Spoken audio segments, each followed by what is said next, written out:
35 miles north of our previous church, Ephesus, and it is a seaport town, very well off, somewhat prestigious.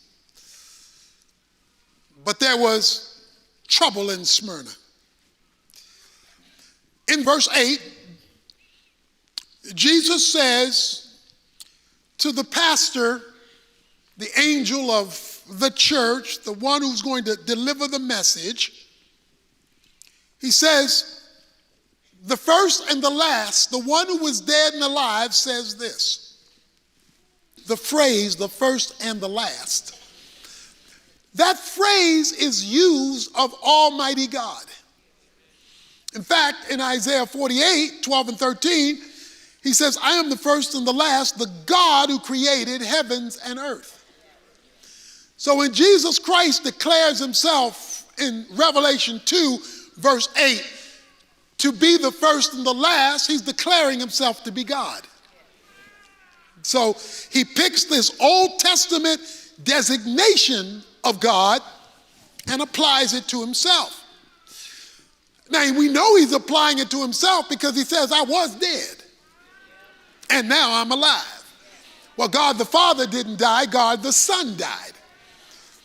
So in that little phrase, Jesus speaks of both his deity and his humanity. He's the first and the last, he's God, but he died, so he's man. In fact, that is, as we've often said, the uniqueness of Jesus Christ. The same one who died could rise from the dead. Because he is both the first and the last, God. And he's the one who died, man, but who's now alive. We explained last time that he now sits as the risen, ascended Christ. So you must learn to look at and relate to him now in his current status as the one in charge. It is to this person that we read the phrase, he says, I know your tribulation. I know your trouble. I know what you're going through. If your world has been shaken today, he's aware of it. Not only because he's omniscient, God, but because he's human, man. And so he's got that dual reality of identification while transcending time and being involved in time. He says, I know you got trouble. Now, let me give you the first category of trouble these believers were facing.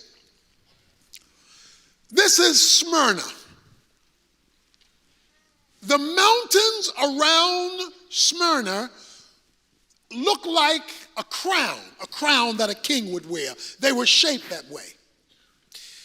Many of the buildings in Smyrna were built to reflect this mountain look of a crown.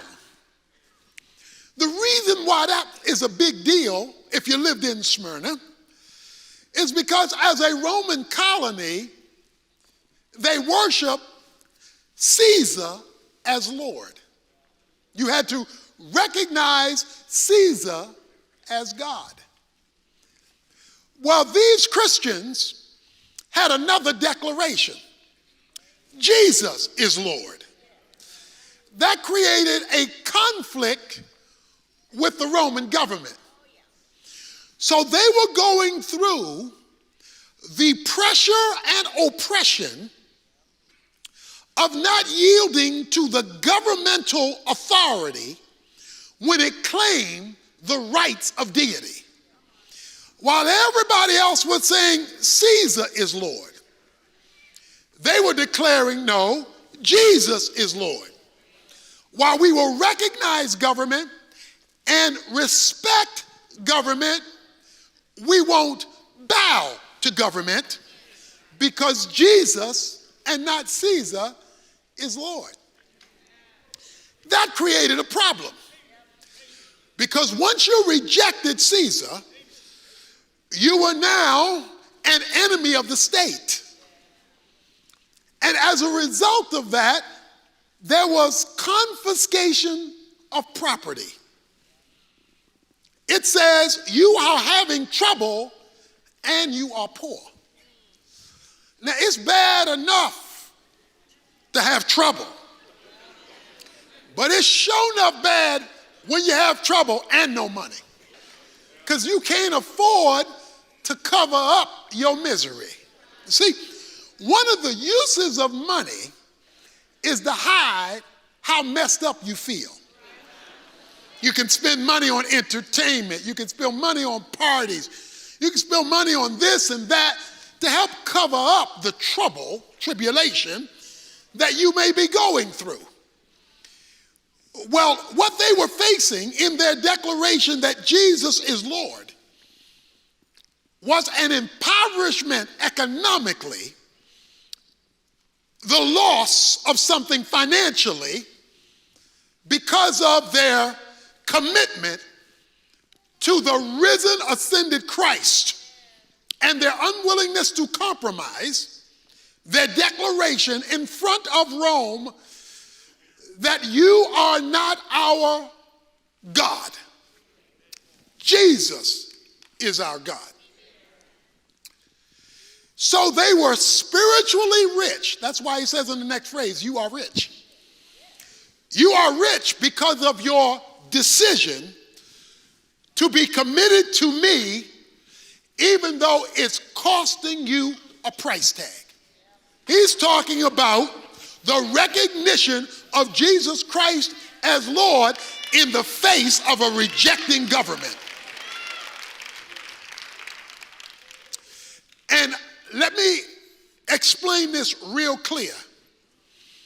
We are getting to the place in America where if you publicly declare Jesus Christ is Lord, not the Democrats, not the Republicans, not the Congress, not the White House, Jesus Christ is Lord, and it is He that will make the final decisions for the church, not the government.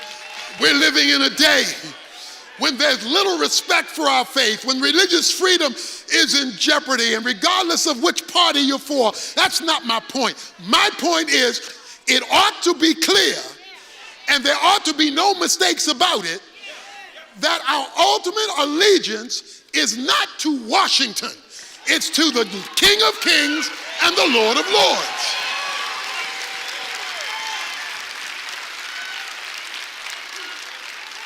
Because I know the trouble you're facing. I know that you're on delicate territory now when you do not declare that Caesar is Lord, when you do not declare. And in fact, unfortunately, many Christians, and certainly the secular political world, don't even really understand what's happening right now. I told you this summer. Let me remind you. 2 Chronicles chapter 15, verses 3 to 6. It says, in those days there was no true God, no teaching priest, no law. There was no peace to him who went in, peace to him who came out. City rose up against city, and nation rose up against nation. And then it says, for God troubled them with every kind of distress. Now, if God is your problem, only God is your solution. If God is your problem, I don't care who you select. Kick me out your schools, kick me out your courts, kick me out of, you just gonna kick me out? Well, I'm gonna let you see what your country looks like when I go.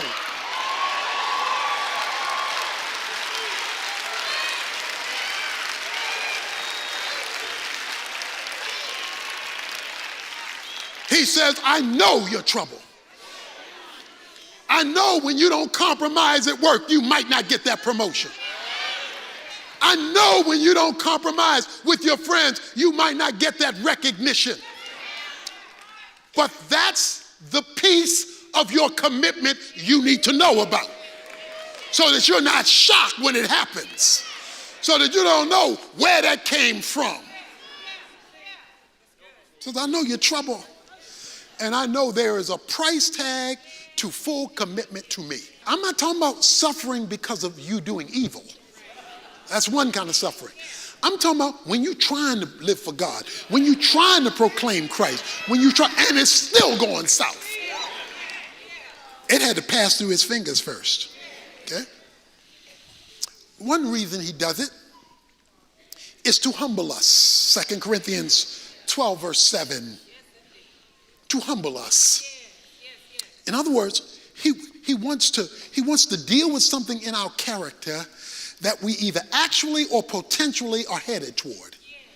So he allows something in our lives. Paul says, God allowed a messenger of Satan, a thorn in the flesh. A thorn is something that pricks you, that irritates you. He calls it a messenger. He had a person in his life who was driving him nuts, an irritation, and he says, I prayed to God to get rid of it 3 times. And God says, I will not get rid of the irritation that I allowed the devil to put in your life. And the reason I'm not going to allow it is to humble you so that you don't think more of yourself than you ought to think. And he says, my grace will be sufficient, and in your weakness, I'm going to make you strong. So God didn't let it go right then because he wanted to do something different in his life. But if you don't know that that's one of the reasons God allowed you to suffer, all you're going to see are the pricks and not the purpose. He does that to humble us. Another reason he lets us, when we're seeking to live for him, is to use us. 2 Corinthians chapter 1, verse 4, Paul says, in our affliction, we're going through stuff. We're trying to serve God, love God, please God, walk with God, and we are underneath affliction, suffering. He says, God met us in our affliction, watch this, so that we would now be able to comfort others who are in the same affliction. So God lets you go through stuff even though you're trying to please him and are publicly associated with him, because he